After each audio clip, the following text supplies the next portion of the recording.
Hi everyone, my name is Kashish and welcome back to Learning Curves videos, and welcome back to me just, going over the AP Biology curriculum. So if you didn't watch the video from last time, go ahead and watch that. But for today, we're going to be going over bonds. That's super fun and exciting.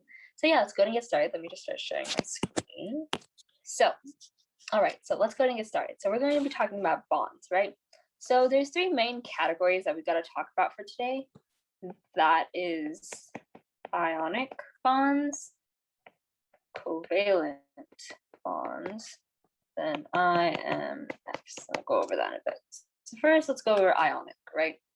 So in ionic bonds, the main thing you need to know is that the electrons are being transferred, right? And so a good example of this is table salt. So that basically looks like Na, sodium, and chlorine. So let me just draw the little circles. And basically, what we're going to be talking about mainly is the valence shells, which is what's actually important for bonding. So I'm not going to be drawing the entire atom for any of these. I'm just going to be drawing the valence shells. All right, so basically we have, so for sodium, we have only one electron, and then for chlorine, looks more like this, right? So we have a bunch, right? And so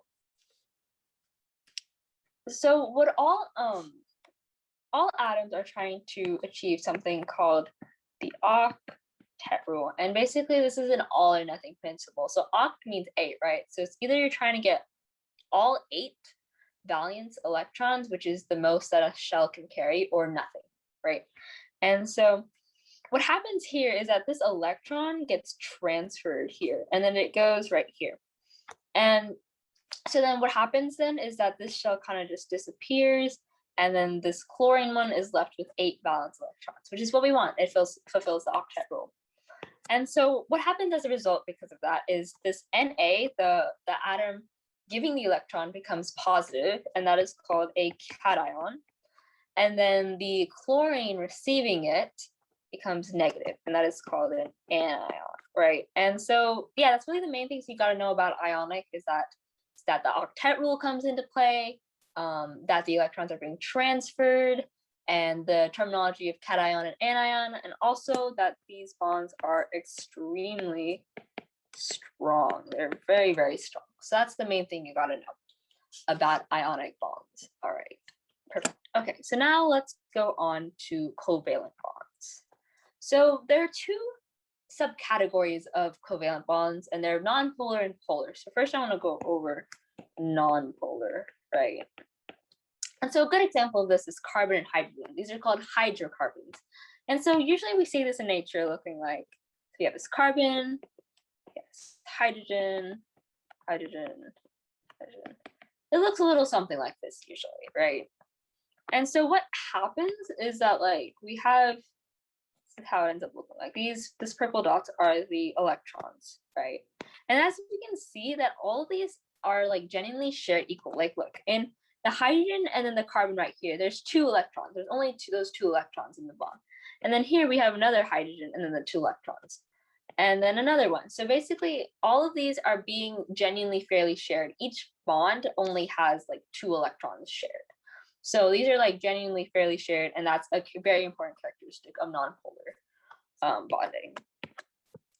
So on the flip side, we have polar bonds, and a good example of this is our friend from last video, water. So we'll have something like this, hydrogen, other hydrogen. So this is basically how it looks like. This is the hydrogen. So and then the oxygen actually has some more. So this fulfills the octet rule. Remember, the oxygen has 2. And then so that's so how atoms work is that there's, here, I'll just go and do a little aside over here. It's my little aside, right? So we have, let's just say some random element, right? So in the first shell, we have 2 electrons. That's the most it can carry. And then the second shell, we have 8. That's the most it can carry. So that's why this is all looking clean, because this hydrogen is in its first shell and this is in its second. The oxygen is in its second. That was my little side. So I'm just gonna erase that, right? So in this one, we can obviously see that yeah, these hydrogens are sharing the two, and then this is not sharing the two, but then this oxygen is clearly hogging all the electrons and it's not sharing it with anyone. And so that kind of like comes into play with the charge, remember the negative charge, and also why it's getting bent, this bent structure, because it's hogging all of those electrons right there. So yeah, that's a very important thing of polar things, and something ends up hogging the electrons, and especially in water, as we can see. Okay, cool, awesome.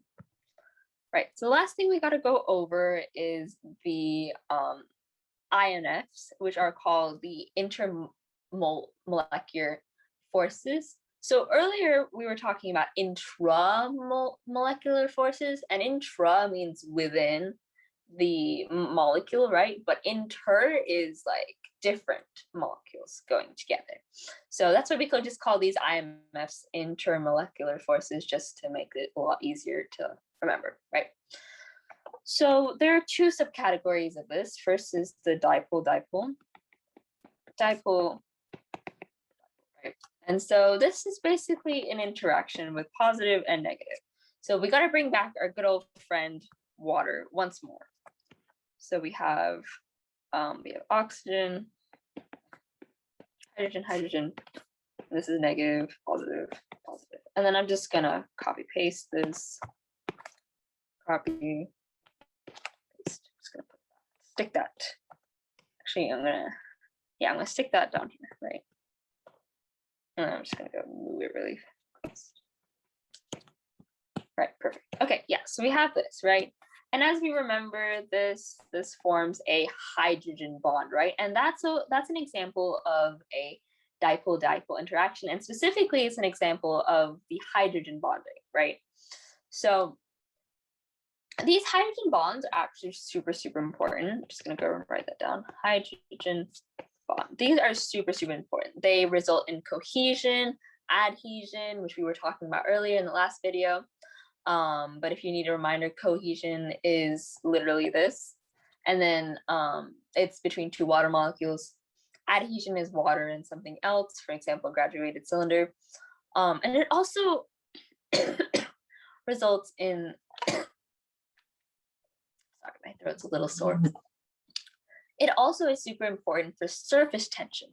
And surface tension basically looks like this, right? We have water, and have you ever seen those bugs that kind of like tread across water? They just draw this like bad example.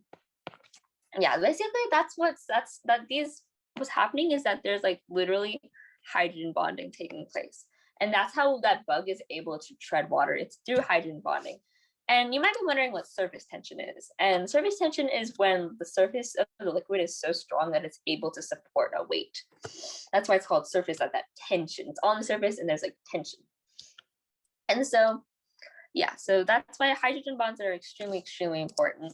And another thing that's super cool about hydrogen bonds is a property called evaporative cooling. So when we sweat, right, we have that liquid sweat, and it's like, imagine it's hot outside and you're like liquid sweat, right? So these, like, what happens to like get that cooling effect that you'll get from sweating is that these hydrogen bonds literally like break off from the surface like on your skin. It breaks off and it turns into water vapor. And as you recall, hydrogen bonds are super, super weak. So these bonds are able to break because of that high temperature, and they turn into water vapor, and that like helps our body cool down, and that's called evaporative cooling. Super cool, super important for our body. Right, perfect. Okay, I'm just gonna erase this little example over here. Okay, so last type of bonding that we just gotta know really fast is called London dispersion, or sometimes it'll just be called dispersion. But basically, the main thing you gotta know about this is that they are random. They are random, and they're also between all molecules. And these are just fall under the category of van der Waals. It's not super important that you know that terminology. Just really gotta know that they are random and they are in all molecules, and they're between all molecules is what I meant to say. But yeah, that's really all you gotta know about bonding. So, all right.